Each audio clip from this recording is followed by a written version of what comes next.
तो जय हिंद साथियों। तो कैसे हैं आप लोग? आशा करते हैं कि आप सभी जो है बिहार पुलिस की तैयारी बेहतर तरीके से कर रहे होंगे और उसी एग्जाम को और बेहतर बनाने के लिए हम फिर से ले आए हैं वो पॉलिटी का जो है वो प्रैक्टिस सेट नंबर जो है 2, जिसमें हम लोग एक्ट से संबंधित जो है कुछ महत्वपूर्ण जो है वो सेट हम लोग मार रहे थे। तो हम लोग क्या करते हैं, उसी सेट को आगे बढ़ाएंगे। हमारा जो आज का जो है वो प्रैक्टिस नंबर सेट जो है वो 2 है, जिसमें हम लोग पॉलिटी के जो भी एक्ट से संबंधित जो क्वेश्चन पूछे जाते हैं उन सभी को हम लोग क्या करेंगे, कवर करेंगे।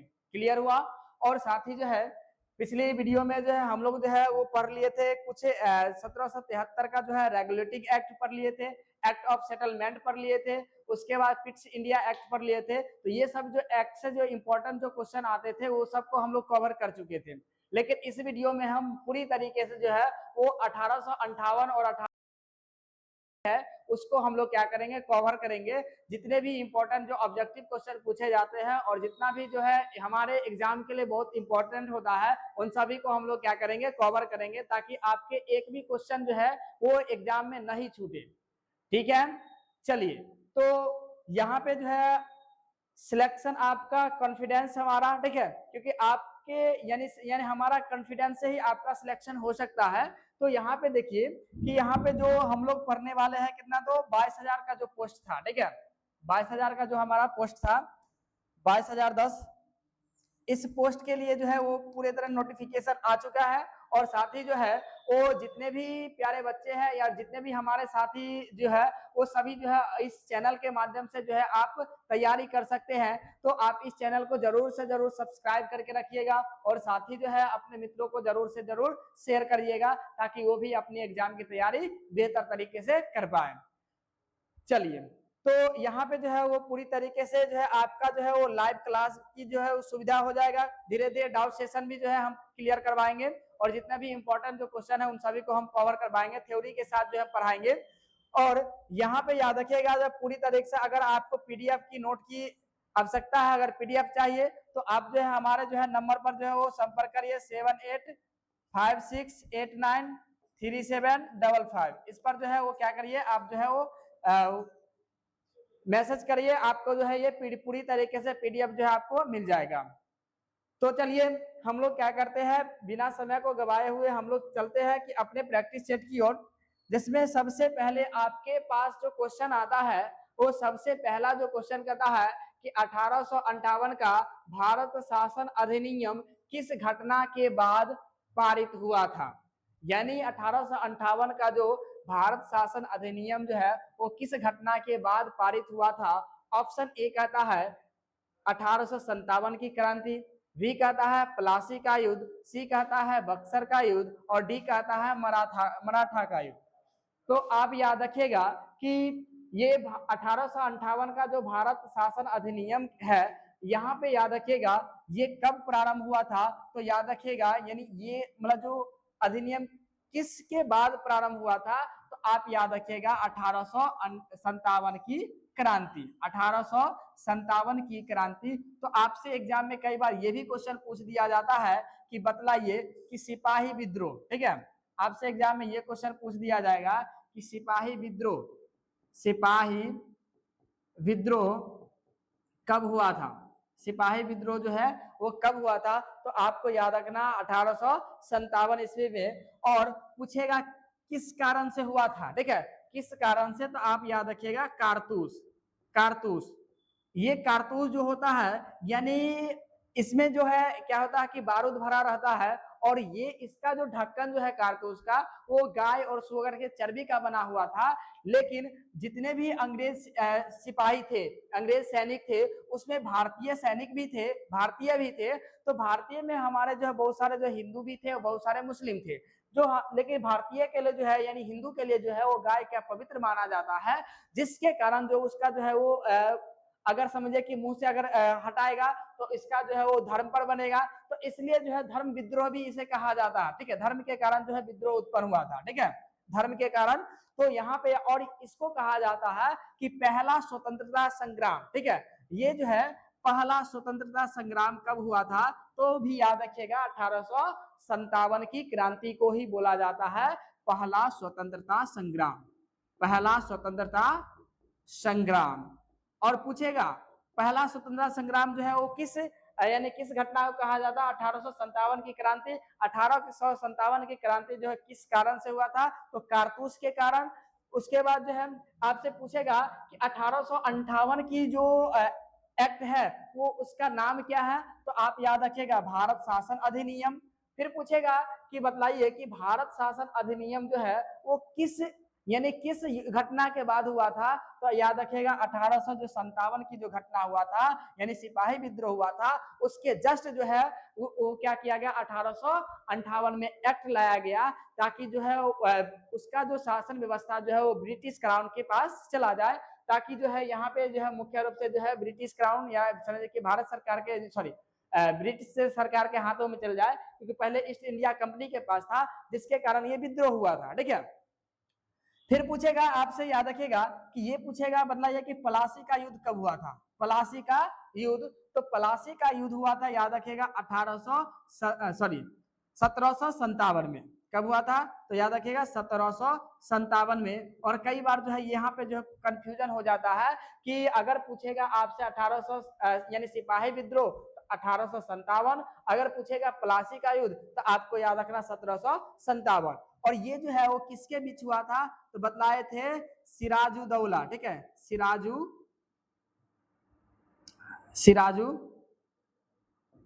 ठीक है, सिराजुद्दौला और अंग्रेजों के बीच हुआ था। ठीक है, जिसमें जो है अंग्रेज का जो है वो विजय हो गया था। ठीक है, विजय हो गया था और इसका जो है वो क्या हो गया, हार हो गया था, यानी सिराजुद्दौला हार गया था, क्योंकि इसका जो जो मतलब सैन्य बल या सेनापति जो होता है वो क्या हो गया था, अंग्रेजों के पक्ष में अंग्रेजों के साथ मिल गया था। उसके बाद पूछेगा बक्सर का युद्ध, तो बक्सर का युद्ध याद रखिएगा, बक्सर का पूछेगा बक्सर का युद्ध जो है वो कब हुआ था, तो यहाँ पे याद रखिए बक्सर का जो युद्ध हुआ था 1764 ईस्वी में। और ये भी कई बार पूछ दिया जाता है कि बतलाइए कि किस घटना के कारण जो है वो यानी भारत यानी बंगाल पर जो है वो शासन जो है अंग्रेजों का हो गया, तो आप याद रखिएगा कि यही दो घटना हुआ था। यानी 1700 यानी जो है यहाँ पे याद रखिए, एक तो पहला हो गया 1857 की क्रांति, 1857 की क्रांति सिपाही विद्रोह, और तो इस दोनों बक्सर का युद्ध के बाद ही जो है वो क्या हुआ था, यहाँ पे जो है बंगाल का जो है शासन हो गया था, यानी बंगाल पर जो शासन हो गया अंग्रेजों का। चलिए ये हो गया, आगे हम लोग बढ़ते हैं। आगे देखिए कहता है कि 1853 के चार्टर अधिनियम के बाद कंपनी के महत्वपूर्ण पद किस आधार पर भरे जाने लगे। यानी जो 1853 का जो चार्टर अधिनियम था, ठीक है, ये कहता है कि बाद कंपनी के जो महत्वपूर्ण पद यानी कंपनी में जो काम करने वाले जो पद था वो किस आधार पर भरे जाने लगे। ऑप्शन ए कहता है वंशानुगत, बी कहता है चुनाव, सी कहता है प्रतियोगी परीक्षा और डी कहता है यानी मनोनयन। तो आप याद रखिए 1853 के चार्टर अधिनियम के बाद जो है वो कंपनी के महत्वपूर्ण जितने भी पद है वो किसके आधार पर, तो प्रतियोगी परीक्षा के आधार पर। ठीक है, और 1853 में ही जो है वो प्रतियोगिता जो परीक्षा जो है वो प्रारंभ किया गया। ठीक है, तो ऑप्शन इसका हो जाएगा C is correct answer, C is correct answer. ये हो गया हमारा जो है सेकेंड क्वेश्चन।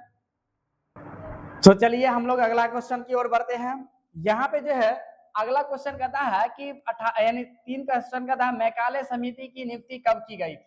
यानी मैकाले समिति की जो है नियुक्ति कब हुआ था, तो आप ये ऑप्शन कहता है कि 1853, बी कहता है 1854, सी कहता है 1855 और डी कहता है 1857। तो मैकाले समिति का जो गठन कब हुआ था, या मैकाले समिति का नियुक्ति कब हुआ था, तो आप याद रखिए 1854। ऑप्शन नंबर इसका हो जाएगा बी इज करेक्ट आंसर। कहता है 4 नंबर जो है 1853 के अधिनियम द्वारा किसके कार्य अलग किए गए। यानी 1853 के अधिनियम के द्वारा जो है वो किसके कार्य जो है वो अलग किए गए। ऑप्शन ए कहता है न्यायिक एवं सैन्य, बी कहता है विधायी एवं प्रशासनिक, सी कहता है वित्त एवं न्याय और डी कहता है कार्यपालिका एवं न्यायपालिका। तो आप याद रखिए 1853 के अधिनियम द्वारा जो है किसके कार्य अलग किए गए, तो ऑप्शन ये यहाँ ध्यान रखिएगा कि ये जो किसके आधार पर, तो याद रखिए विधायी और प्रशासनिक, इन इसके आधार पर जो है वो क्या किया गया, मतलब जो है वो अलग किया गया। तो ऑप्शन इसका हो जाएगा बी इज करेक्ट आंसर। आगे देखिए क्या क्वेश्चन कहता है। क्वेश्चन नंबर जो है वो 5 कहता है कि परिषद में कितने नए सांसद जोड़े गए, यानी जो है वो परिषद में जो है वो कितने नए संसद जोड़े गए। ऑप्शन कहता है ये 4, बी कहता है 5, सी कहता है 6 और जो है डी कहता है 8। तो याद रखिएगा परिषद में जो कितने नए सांसद जोड़े गए, तो आप याद रखिएगा कि 6, कितना, तो 6, तो ऑप्शन इसका हो जाएगा सी इज करेक्ट आंसर। देखिए क्वेश्चन नंबर 6 क्या कहता है, 1853 के चार्टर अधिनियम द्वारा किस सिद्धांत को समाप्त किया गया। 1853 के जो चार्टर अधिनियम था उसके अनुसार जो है वो कौन से सिद्धांत को जो है वो समाप्त कर दिया गया। ऑप्शन ए कहता है उत्तराधिकारी, बी कहता है नामजदगी और कहता है सी कहता है कर व्यवस्था और डी कहता है न्याय व्यवस्था। तो आप याद रखिएगा कि 1853 के चार्टर एक्ट के द्वारा ही जो है नामजद नाम 1853 के एक्ट के द्वारा ही जो है नामजदगी का जो है वो क्या किया गया, समाप्त कर दिया गया। ऑप्शन इसका हो जाएगा बी इज करेक्ट आंसर। आगे देखिए क्या क्वेश्चन कहता है कि 1858 के अधिनियम द्वारा भारत का शासन किसके हाथों में चला गया। 1800 यानी 1800 कहा गया, 1858 के अधिनियम द्वारा जो है भारत का शासन जो है किसके हाथों में चला गया। तो ऑप्शन ए कहता है ईस्ट इंडिया, बी कहता है ब्रिटिश सरकार और ब्रिटिश क्राउन और सी कहता है संसद और डी कहता है गवर्नर जनरल। तो आप याद रखिएगा 1853 के अधिनियम के द्वारा जो है 1853 से पहले 1858 से पहले 1858 से पहले जो ये जो यानी जो भारत का जो शासन था वो किसके हाथों में था। तो याद रखिए ईस्ट इंडिया कंपनी की, ठीक है, ईस्ट इंडिया कंपनी के हाथों में था। लेकिन 1858 का जैसे ही आया क्या भारत शासन अधिनियम आया, उसके कारण उसके बाद जो है ये जो भारत शासन का जो है वो किसके हाथों में चला गया, तो ब्रिटिश क्राउन के हाथों में। तो ऑप्शन इसका हो जाएगा बी इज करेक्ट आंसर। आगे कहता है कि 1858 के अधिनियम द्वारा किस पद की व्यवस्था की गई। 1858 के अधिनियम द्वारा किस पद की व्यवस्था की गई। ऑप्शन कहता है प्रधानमंत्री, बी कहता है भारत सचिव, सी कहता है राष्ट्रपति और डी कहता है मुख्य न्यायाधीश। तो 1858 के अधिनियम द्वारा किस पद की व्यवस्था की गई, तो आप याद रखिएगा भारत सचिव। ऑप्शन हो जाएगा B is correct answer. Question number 9 देखिए क्या कहता है कि भारत परिषद में कुल कितने सदस्य थे, यानी भारत परिषद में जो है वो टोटल कितने सदस्य थे। ऑप्शन ए कहता है 10, बी कहता है 12, सी कहता है 15 और डी कहता है 20। तो याद रखिएगा कि भारत परिषद में कुल कितने सदस्य थे, तो याद रखिएगा 15। ऑप्शन हो जाएगा सी इज करेक्ट आंसर। आगे देखिएगा भारत परिषद में ब्रिटिश सरकार द्वारा कितने सदस्य नियुक्त किए गए। तो भारत परिषद में जो ब्रिटिश सरकार द्वारा कितने सदस्य नियुक्त किए गए। ऑप्शन कहता है कि 5, बी कहता 6, सी कहता 7 और डी कहता 8। तो आप याद रखिएगा भारत परिषद में ब्रिटिश सरकार द्वारा कितने सदस्य की नियुक्ति की गई, तो याद रखिएगा 8। ऑप्शन इसका हो जाएगा डी इज करेक्ट आंसर।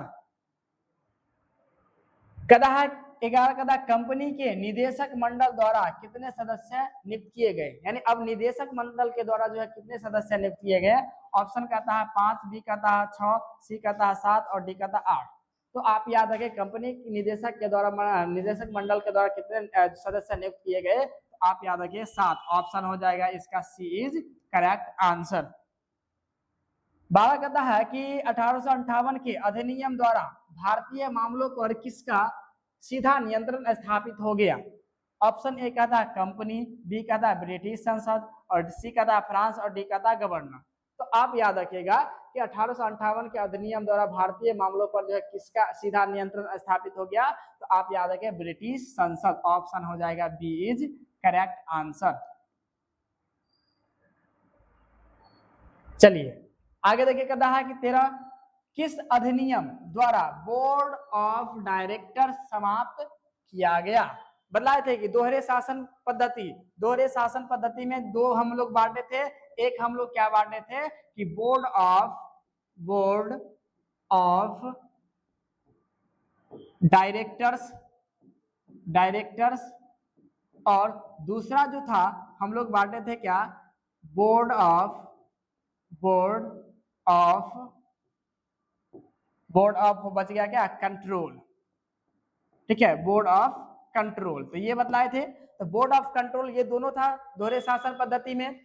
तो इनमें याद रखिएगा कि इन दोनों को जो है वो 1858 जो है 1858 के जो भारत शासन अधिनियम था उसके तहत जो है इन दोनों को क्या कर दिया गया, समाप्त कर दिया गया। तो पूछता है आपके एग्जाम में कि बतलाइए कि दोहरे शासन पद्धति जो है वो किस एक्ट के द्वारा जो है वो समाप्त किया गया था। तो आप याद रखिएगा 1858 अधिनियम, भारत शासन अधिनियम के तहत। ऑप्शन इसका सी इज करेक्ट आंसर।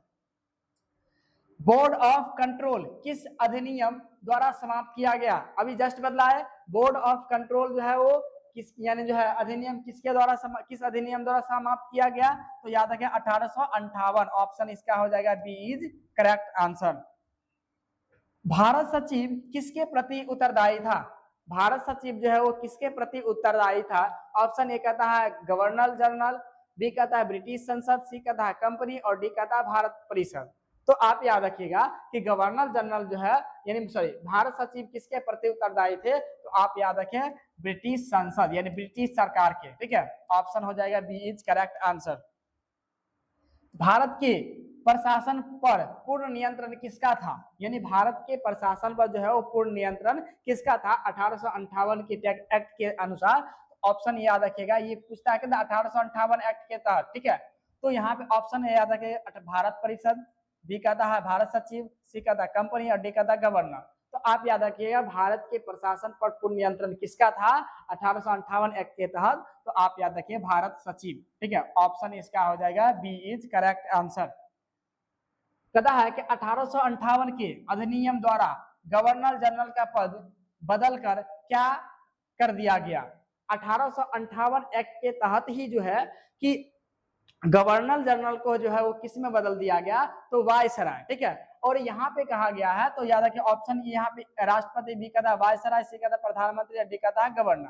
तो याद रखिए वायसराय, क्योंकि 1858 यानी 1858 एक्ट जो था भारत शासन अधिनियम, इस समय जो था वो क्या था, तो अंतिम गवर्नर जनरल। अगर आपसे पूछ देता है कि बतलाइए कि भारत का जो है अंतिम गवर्नर जनरल कौन था, भारत का अंतिम गवर्नर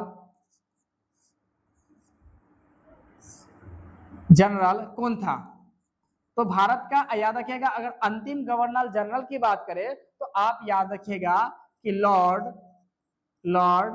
कैनिंग, ठीक है, लॉर्ड कैनिंग।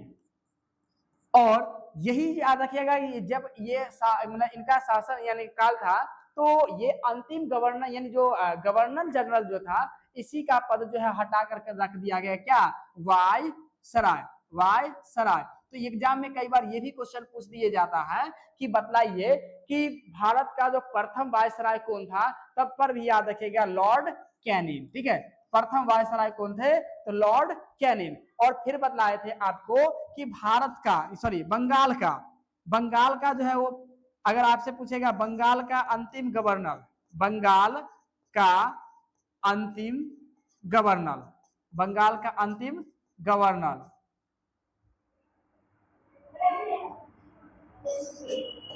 बंगाल का अंतिम गवर्नर कौन था, तो याद रखिए वारेन हेस्टिंग्स, वारेन हेस्टिंग्स। और यही जो है इनके समय में ही जो है वो बंगाल का जो गवर्नर था उसको बना दिया गया गवर्नर जनरल। क्या बना दिया गया, गवर्नर जनरल। तो ये एग्जाम में कई बार क्वेश्चन पूछ दिया जाता है कि आपसे पूछेगा अंतिम यानी गवर्नर कौन था, तो वारेन हेस्टिंग। और पूछेगा बंगाल का जो है वो यानी प्रथम गवर्नर जनरल कौन था, प्रथम गवर्नर जनरल कौन था, तब आपको याद रखना है क्या, वारेन हेस्टिंग्स। तो ये हमारा याद रखिएगा 1858 के एक्ट के अधिनियम यानी जो भारत शासन अधिनियम था उसके द्वारा ही जो गवर्नर जनरल का पद जो है वो क्या किसमें बदल दिया गया, तो वायसराय। ऑप्शन कहता है बी इज करेक्ट आंसर।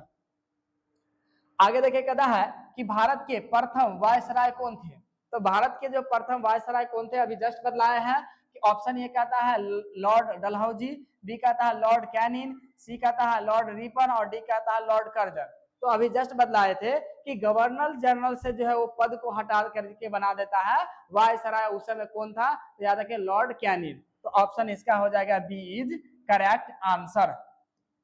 आगे देखिए 19 नंबर का था अंतिम गवर्नर जनरल कौन था, अंतिम गवर्नर जनरल कौन था? तो ऑप्शन कहता है कि लॉर्ड रिपन, बी कहता है लॉर्ड कैनिन, सी कहता है लॉर्ड बेलेजली और लॉर्ड कर्जन। तो यार अभी जस्ट हम बदलाए हैं कि आप याद रखिएगा अंतिम गवर्नर जनरल कौन था, तो लॉर्ड कैनिंग, और जो है अंतिम गवर्नर जनरल को बना दिया गया वायसराय, इसलिए इसको प्रथम वायसराय भी कहा जाता है। आगे देखिए क्वेश्चन क्या कहता है, 1853 का चार्टर अधिनियम किससे संबंधित है? यानी 1853 का जो चार्टर अधिनियम जो है वो किससे संबंधित है?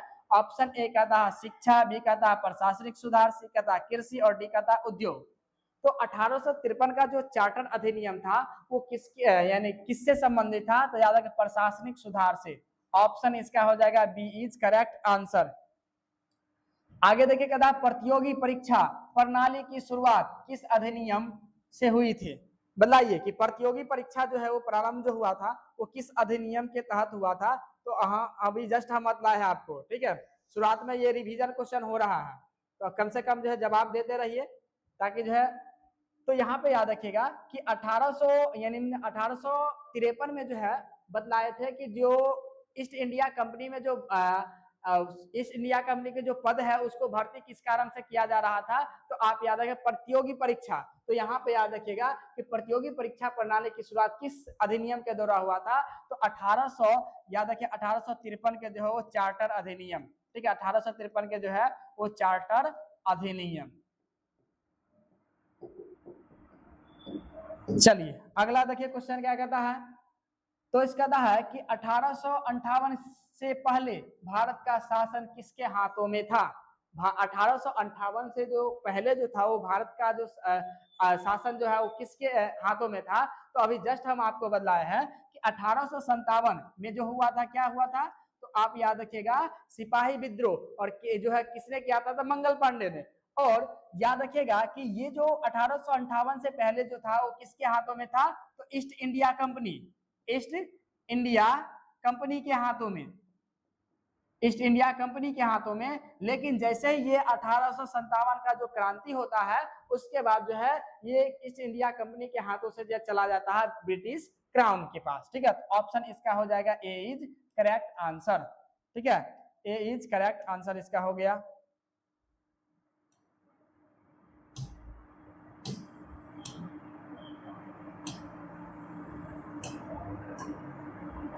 चलिए तो यहां पे ध्यान में रखिएगा भारत परिषद का गठन किस अधिनियम द्वारा हुआ था? भारत परिषद का जो है गठन जो है वो किस अधिनियम द्वारा हुआ था? तो यहाँ पे याद रखिएगा ऑप्शन ए कहता है 1833, 1853 और कहता है 1858 और एक कहता है 1861। तो याद रखिएगा कि भारत परिषद का गठन जो है वो किस अधिनियम द्वारा हो गया था? तो 1858 अधिनियम के द्वारा ही जो है भारत परिषद का क्या हुआ था? गठन हुआ था। ऑप्शन इसका सी इज करेक्ट आंसर। 1853 के अधिनियम में नए संसद सदस्यों को क्या कहा गया? यानी 1853 में जो चार्टर अधिनियम आया था उस अधिनियम के अनुसार जो नए सदस्यों को क्या कहा गया था? ऑप्शन कहता है कि मंत्री, बी कहता विधान सांसद और सी कहता सचिव और डी कहता है न्यायाधीश। तो आप याद रखिएगा 1853 के अधिनियम में जो है नए सदस्यों को क्या कहा गया? तो आप याद रखिएगा विधान परिषद, विधान सांसद। ऑप्शन इसका हो जाएगा B is correct answer. Bharat सचिव का अंतिम निर्णय किस विषय में मान्य होता है था? यानी भारत सचिव का जो अंतिम निर्णय जो है वो किस मामले में होता था? ऑप्शन कहता है सेना के मामले में, बी कहता है केवल न्याय के मामले में, सी कहता है सभी प्रशासनिक मामलों में और डी कहता है जो केवल शिक्षा में। तो आप याद रखिएगा कि भारत सचिव का जो अंतिम निर्णय किस विषय में मान्य होता है? तो आप याद रखिएगा कि सभी प्रशासनिक मामलों में जो है भारत सचिव का क्या होता था? मान्य होता था। ऑप्शन इसका सी इज करेक्ट। 1858 का अधिनियम किस नाम से जाना जाता है? 1858 का जो है अधिनियम जो किस नाम से जाना जाता है? ऑप्शन ए कहता है कि भारत शासन अधिनियम, बी कहता है चार्टर अधिनियम, सी कहता है रेगुलेटिंग एक्ट और कहता है पिट्स इंडिया एक्ट। तो आप याद रखिए पिट्स यहाँ पे जो है पहला जो है वो रेगुलेटिंग एक्ट। रेगुलेटिंग एक्ट कब आया था? तो याद रखिएगा कब आया था, तो यानी 1773 ईस्वी में, ठीक है, 1773 ईस्वी में। जबकि पिट्स इंडिया एक्ट कब आया था? तो याद रखिए 1784 ईस्वी में, ठीक है, एक्ट ऑफ सेटलमेंट के बाद आया था। एक्ट ऑफ सेटलमेंट जो 81 में आया था, तो यहाँ पे याद रखिए, और चार्टर अधिनियम जो आया था 1853 ईस्वी में, तो यहाँ पे याद रखिए 33 में भी आता, ठीक है, 33 यहाँ पे 53 याद रखिएगा, चार्टर अधिनियम 1853, ठीक है, 1853। तो 1853 में चार्टर अधिनियम, और ये हमारा बच गया क्या, भारत शासन अधिनियम। तो याद रखिएगा भारत शासन अधिनियम जो किस एक्ट के तहत आया था, 1858 के अधिनियम द्वारा। 1853 के अधिनियम का मुख्य उद्देश्य क्या था? 1853 में जो चार्टर एक्ट आया था उसका मुख्य उद्देश्य क्या था? ऑप्शन ए कहता है व्यापार बढ़ाना, प्रशासनिक सुधार, कृषि सुधार, धार्मिक सुधार। तो आप याद रखिएगा 1853 के अधिनियम द्वारा जो मुख्य उद्देश्य इसका क्या था, तो प्रशासनिक सुधार था। ऑप्शन इसका हो जाएगा, याद रखिएगा, B is correct answer. Bharat का शासन कंपनी से ब्रिटिश क्राउन के को किस वर्ष सौंप दिया गया? किस वर्ष जो है बदलाए थे, अभी जस्ट बदलाए थे कि 1857 की क्रांति हुआ और 1858 में जो आया था भारत शासन अधिनियम, और उसी अधिनियम के तहत जो है वो क्या हो गया था कि जो पहले जो ईस्ट इंडिया कंपनी के हाथों में जो शासन चल रहा था, अब जो है वो ब्रिटिश क्राउन के पास चला आया, ठीक है। तो किस यहाँ पे कहा है कि कंपनी से जो ब्रिटिश क्राउन के किस वर्ष सौंपा गया, 1858 में। ऑप्शन इसका हो जाएगा डी इज करेक्ट आंसर। आगे देखना, बिहार पुलिस परीक्षा के लिए सबसे महत्वपूर्ण अधिनियम कौन सा है? तो आप याद रखिएगा 1853 और 1858 जो आज हम लोग पढ़े हैं, ये बहुत ज्यादा इंपॉर्टेंट है। Option number C is correct answer. अब जो है कुछ मुख्य जो क्वेश्चन जो है वो आपसे प्रैक्टिस सेट के लिए जो है क्वेश्चन जो है, हम बिहार के जितने भी नृत्य है, नृत्य से संबंधित हम लोग क्वेश्चन बनाए हैं ताकि आपके बिहार के नृत्य के बारे में भी जानिए, ठीक है। क्योंकि बहुत सारे ये सब आप आसपास जानते होंगे, लेकिन आपको पता नहीं होगा कि आखिर ये इसी को नृत्य कहा जाता है या यही नृत्य होता है। इस तरह से क्वेश्चन पूछा जाता है। तो देखिए, पहला कदा के झिझिया नृत्य किस अवसर पर किया जाता है? ऑप्शन ए कहता है होली, बी कहता है दुर्गा पूजा, सी कहता है छठ पूजा, और डी कहता है दीपावली। तो झिझिया नृत्य याद रखिएगा कि वो किस वर्ष किया जाता है, तो आप याद रखिए दुर्गा पूजा के समय में जो है वो किया जाता है, ठीक है, दुर्गा पूजा के समय में, ठीक है। अब इसके बारे में थोड़ा जान लीजिए। कहता है कि झिझिया नृत्य बिहार का एक प्रसिद्ध लोक नृत्य है। पूछेगा बिहार का जो है प्रसिद्ध एक लोक नृत्य कौन है, तो आप याद रखिए झिझिया। कहता है यह मुख्य रूप से बिहार के और उत्तर मिथिला के क्षेत्र में मनाया जाता है। और पूछेगा बिहार के किस क्षेत्र में मनाया जाता है, तो आप याद रखिएगा मिथिला क्षेत्र में। कहता है यह नृत्य विशेष रूप से नवरात्रि के अवसर पर देवी दुर्गा की आराधना के लिए प्रस्तुत की जाती है। तो अर्थात दुर्गा पूजा के समय, नवरात्रि में, नवरात्रि रहे या दुर्गा पूजा, आप देख लीजिएगा।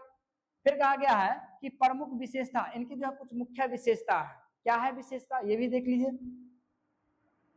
कहता है इसे मुख्य रूप से महिलाएं और युवतियां सामूहिक रूप से करती है, और इसमें जो है वो सभी जो है वो महिलाएं भाग लेती हैं।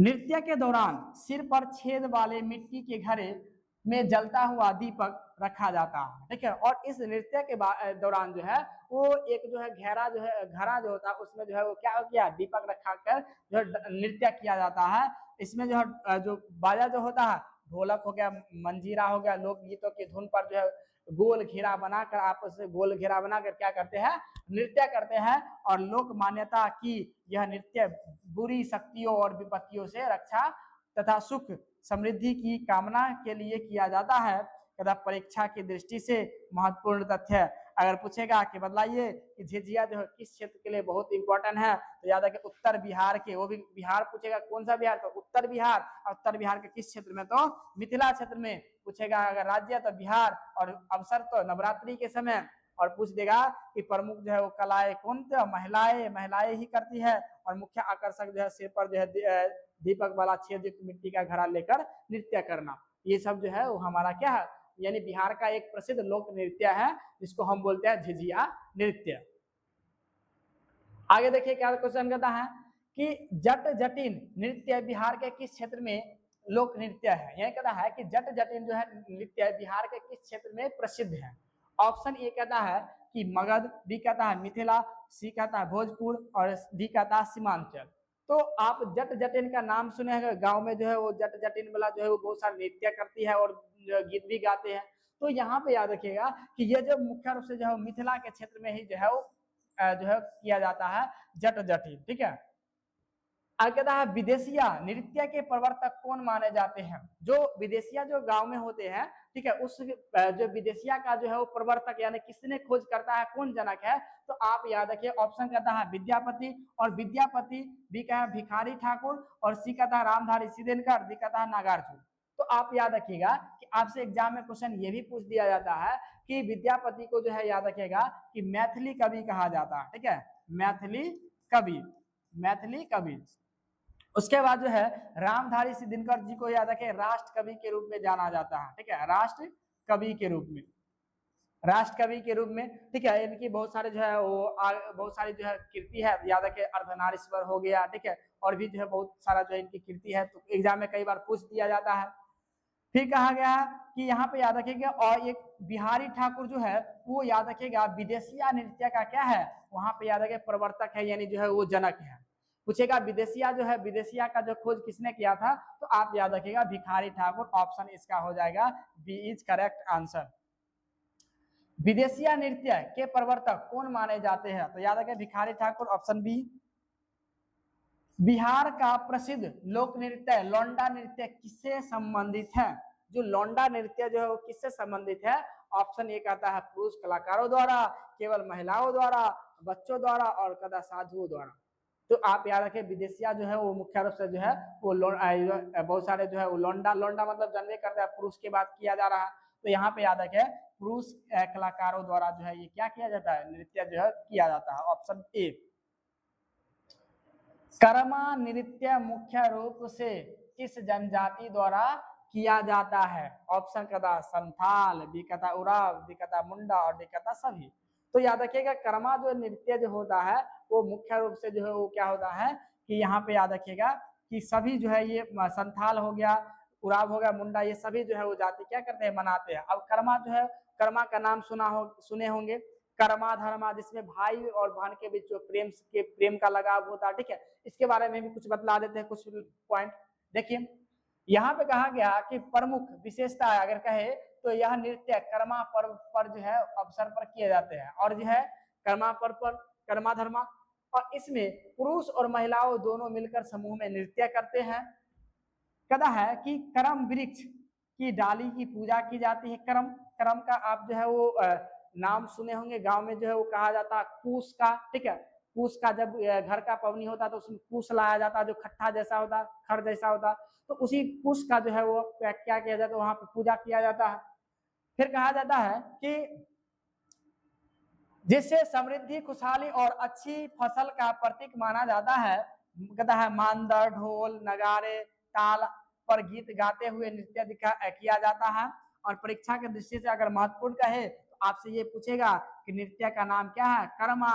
पूछेगा किस, कहता है कि यह प्रमुख राज्य कौन सा है, कर्मा जो धर्मा किस राज्य में ज्यादातर मनाया जाता है, तो याद रखिए बिहार, झारखंड, छत्तीसगढ़, एमपी, उड़ीसा, ठीक है, ये सब क्षेत्र में जो है वो ज्यादातर मनाते हैं। और ज्यादातर आदिवासी, तो यहाँ पे समुदाय की बात करें तो आदिवासी समुदाय, और अवसर कहे तो कर्मा पर्व, और विशेषता तो कर्म वृक्ष की पूजा एवं सामूहिक लोक नृत्य। कर्म वृक्ष की क्या किया जाता है, पूजा किया जाता है, और सभी मिलकर जो है नृत्य करता है।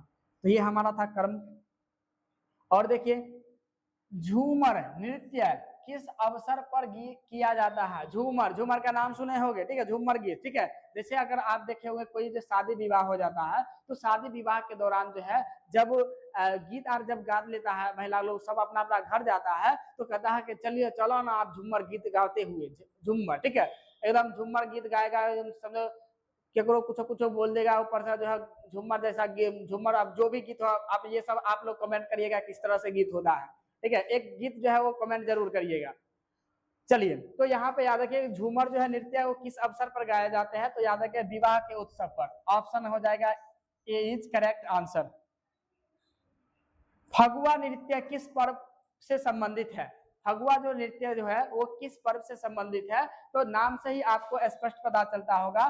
फगुआ यानी जो है वो फागुन, और फागुन में क्या मनाया जाता है, होली, तो आप याद रखिएगा होली, ऑप्शन हो जाएगा इसका बी इज करेक्ट आंसर। कदा डोमकच नृत्य किस अवसर पर किया जाता है? डोमकच जो है बिहार का जो प्रमुख नृत्य है वो किस अवसर पर किया जाता है? ऑप्शन ए कहता है बिहार, बी कहता है जन्मोत्सव, और सी कहता है फसल की कटाई, और डी कहता है छठ। तो याद रखिए डोमकच जो है वो मुख्य रूप से जो है वो विवाह के अवसर पर जो नृत्य किया जाता है। अब डोमकच नृत्य क्या होता है इसके बारे में भी जान लीजिए। देखिए ये जो है मुख्य विशेषता इसके क्या है, तो ये राज्य अगर कहे तो बिहार और झारखंड में ये डोमकच जो नृत्य है वो बिहार और झारखंड में ज्यादातर जो है वो प्रयोग किया जाता है। और ये अवसर जो होता है वो विवाह समारोह विशेष रूप से बारात जाने के बाद, यानी जब क्या हो जाता है कि किसी लड़का का जो बारात चला जाता है तो बारात जाने के बाद जो महिला सब जो होती है वो अपने ही घर पर क्या करता है, रात में रत जगा करता है, रात में जो है बहुत सारा गीत आर गाता है, नाचता है, ठीक है। तो वही जो है कहलाता है क्या, डोमकच। तो यहाँ पे कहता है शादी की रस्मों के दौरान कहता है प्रस्तुत करता क्या है, तो मुख्य रूप से जो है महिलाएं और कुछ ही क्षेत्र में जो है पुरुष भाग लेता है। वाद्य यंत्र की बात करें तो ढोलक, मंजीरा, हारमोनियम, झांझ, ये सब जो है इनकी प्रमुख जो है वो यंत्र है। विशेषता, महिलाएं गोल घेर बनाकर नृत्य करती है तथा हंसी मजाक लोक गीतों और पारिवारिक संबंधी पर आधारित गीत है, ठीक है। महत्वपूर्ण यह नृत्य सामाजिक एकता और पारिवारिक प्रेम और लोक संस्कृति का सुंदर प्रदर्शन करती है, ठीक है। तो ये आप ध्यान में रखिएगा डोमकच जो है वो किस तरह से होता है। डोमकच जो है वो शादी विवाह में जो है वो गाया जाता है। आगे देखिए, पवरिया नृत्य किस अवसर पर किया जाता है? पवरिया नृत्य आप देखते होंगे कि बहुत सारे जो जैसे किसी भी घर में जो होता है क्या, एक बच्चे का जन्म हो जाता है, तो बच्चे के जन्म होने के बाद जो है कुछ दिन के बाद जो है क्या होता है, एक पवरिया आता है, दो तीन आदमी आएगा और आपके जो है वहां पे क्या हुआ, मतलब समझिए कि साड़ी हो गया, कुछ कुछ नया नया वस्त्र पहन लेता है, महिलाओं वाला वस्त्र पहन लेता है और डांस करता है कि 500, ठीक है। तो इस तरह से यहाँ पे याद है कि पवरिया का मतलब जो है वो जो हम लोग कहते हैं पवरिया आ गया, जो ढोलक बजाते आता बच्चा सबको खिलाता है, तो उसे ही बोलते हैं पवरिया। तो याद है कि किस अवसर पर, तो याद है कि बच्चे के जन्म पर जो है वो क्या आता है, पवरिया नृत्य किया जाता है। ऑप्शन इसका ए इज करेक्ट आंसर। बिहार का प्रसिद्ध लोक नृत्य कौन सा है? बिहार का जो है वो प्रसिद्ध लोक नृत्य कौन सा है? ऑप्शन ए कहता कथकली, बी कहता भरतनाट्यम, सी कहता झिझिया, और डी कहता कुचिपुड़ी। तो बिहार का प्रसिद्ध लोक नृत्य जो है आप याद रखिएगा झिझिया। और झिझिया जो है हम अभी जस्ट बतलाए हैं कि ये जो है वो दुर्गा पूजा के अवसर पर जो है वो नृत्य किया जाता है, जिसमें जो घड़ा में एक जो है वो क्या क्या जो है दीपक रख लिया जाता है, और तब जो है वो महिलाओं सब गोल बनाकर क्या करते हैं, नृत्य करती है, गीत गाती है। आगे देखिए कहता है जट जटिन नृत्य किस विषय पर आधारित है? जट जटिन जो गांव में जो नृत्य होता है, ठीक है, उस पर किस पर आधारित होता है? ऑप्शन ए कहता है युद्ध पर, बी कहता है पति पत्नी के प्रेम एवं विरह पर, सी कहता है भक्ति पर, डी कहता है शिकार पर। तो याद रखिएगा जट जटिन नृत्य जो है किस विषय पर आधारित है, तो याद रखिए पति पत्नी के प्रेम और जो है विरह पर जो है ये जो है नृत्य किया जाता है। ऑप्शन इसका हो जाएगा बी इज करेक्ट आंसर। आगे कहता है लोंडा नृत्य मुख्य रूप से किस क्षेत्र में लोकप्रिय है? लोंडा नृत्य जो है वो किस क्षेत्र में जो है वो प्रसिद्ध है? ऑप्शन ए कहता है भोजपुर, बी कहता है मिथिला, सी कहता है मगध, और डी कहता है सीमांचल। तो लोंडा नृत्य याद रखिए मुख्य रूप से जो है वो, जैसे आप विदेशिया का नाम सुने होंगे, विदेशिया जो नृत्य है उसका जनक जो है वो क्या कौन माने जाते हैं? तो भिखारी ठाकुर, ठीक है। विदेशिया के जो है याद रखिए विदेशिया जो नृत्य है उसका जो जनक कौन माने जाते हैं? तो भिखारी ठाकुर, भिखारी ठाकुर। और भिखारी ठाकुर जो है याद रखिएगा जो है वो क्या विदेशिया का जो है वो प्रवर्तक माने जाते हैं, जनक माने जाते हैं। और ये जो है आप देखते होंगे विदेशिया में भी जो है गीत गाता है, तो सुन ले बबुआ हमार बात हमार, इस तरह से जो है यानी भोजपुरी में बोला जाता है। तो याद रखिएगा कि ये जो लौंडा नृत्य जो है मुख्य रूप से किस क्षेत्र में लोकप्रिय है? तो याद रखिएगा भोजपुरी में। ऑप्शन यानी भोजपुर में option number A is correct answer. 44 कहता है कि कर्मा नृत्य किस वृक्ष की पूजा से जुड़ा हुआ है? यानी कर्मा धर्मा जो पर आदि जो नृत्य में जो नृत्य किया जाता है वो किस यानी वृक्ष की पूजा की जुड़ा हुआ है, किस वृक्ष से जुड़ा हुआ है? ऑप्शन ए कहता पीपल, बी कहता करम, सी कहता बरगद, डी कहता नीम। तो याद है करम वृक्ष, ठीक है। करम वृक्ष जो गांव में शायद इसको आप गांव में रहेंगे होंगे तो आप गांव में सुने होंगे कूश का, ठीक है, कूश किसी भी कोई भी अगर जो घर का पबनी होता है तो उसमें कूश लाया जाता है, तो यहाँ पे ध्यान रखिए कूश। जैसे यहाँ पे समझिए कि स्थानीय नाम इसका करम वृक्ष है और वैज्ञानिक नाम जो है यहाँ पे याद रखिएगा इसका जो है नियोलाम मार्किया और जो है कडाम्बा। कई क्षेत्रों में करम वृक्ष के रूप में यही पेड़ माना जाता है और पूजा अवसर पर जो है कर्मा पर्व, पूजा अवसर कहे तो कर्मा पर्व जो कर्मा धर्म आता है, और पूजा करने वाले जो है समुदाय जो है उराम होता है, मुंडा होता है, संथाल, ये सभी जो है वो मनाते हैं। ये राज्य का है बिहार, झारखंड, छत्तीसगढ़, उड़ीसा और एमपी में ज्यादातर मनाया जाता है। करम वृक्ष जो है वो समृद्धि, सुख और भाई बहन के प्रेम, अच्छी फसल और प्रकृति संरक्षण का प्रतीक माना जाता है और कर्मा पर्व पर जो है इसकी डाली को गांव में जो है लाकर स्थापित भी किया जाता है और उसकी पूजा की जाती है। इसके बाद जो है कर्मा नृत्य और कर्मा जो है गीत प्रस्तुत किए जाते हैं। पहले पूजा पाठ हो जाता है, उसके बाद जो है महिलाओं सबका जो है गीत स्टार्ट हो जाता है, ठीक है, गीत गाता है, खूब डांस करता है। तो यहाँ पे याद रखिएगा मुख्य रूप से ये कर्मा जो है वो भाई बहन के बीच जो है वो प्रेम संबंधी यानी लगाव जो है प्रेम है, और जो है और भी बोल सकते हैं क्या, तो अच्छा फसल के उत्पादन के लिए भी जो इस तरह के जो है वो नृत्य किया जाता है। चलिए आगे कहता है कि करम वृक्ष, कर्मा पेड़ मुख्य रूप से भारत के मध्य और पूर्वी आदिवासी क्षेत्रों में जो है अत्यंत पवित्र है और पूजनीय वृक्ष है, जिसका वास्तविक जो नाम जो है बोटनिकल यानी बोटानिकल और हल्दीना, ठीक है, जिसे हल्दीना कार्डिफोलिया या एडिना कार्डिफोलिया, इसे सामान्य भाषा में हल्दू या कदमी भी कहा जाता है। क्वेश्चन 45 कहता है विदेशिया नृत्य किस भाषा में अधिक प्रसिद्ध है। ऑप्शन ए कहता है मैथिली, बी कहता है भोजपुरी, सी कहता है मगही और डी कहता है अंगिका। तो याद रखिए विदेशिया जो है वो मुख्य रूप से आप गांव में भी जो है, आप बिहार के जो है बिहार में है तो बिहार में किसी गांव में देखिएगा कि विदेशिया होता है, तो विदेशिया में जो है वो मुख्य रूप से जो है आपको भोजपुरी भाषा का प्रयोग होता है, जैसे कहेगा सुन ले रे बबुआ बात हमारा, ठीक है, इस तरह से प्रयोग करता है।